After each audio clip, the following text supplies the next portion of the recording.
ยังไม่ต้องออกเนี่ยออกไปไงเจ๊ตั้งเลย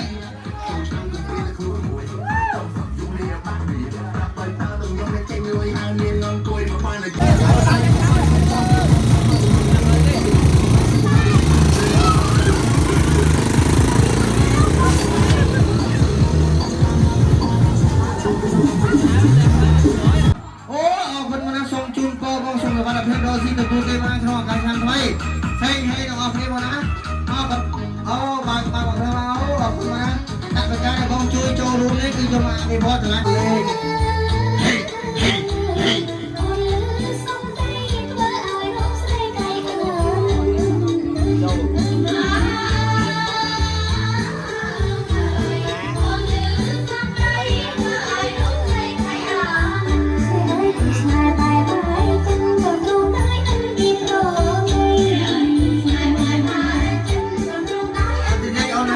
คอยปืนแล้วนะก็มา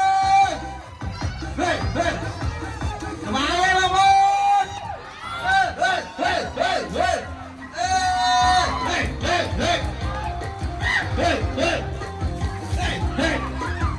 บอกเราวันนั้นจะมาก่อสร้างตลาดชนเทนเฉยเนี่ยเรียนการความรักจิตรานด่าเลยคุณรู้ด่าเลยเรื่องอะไรเนี่ย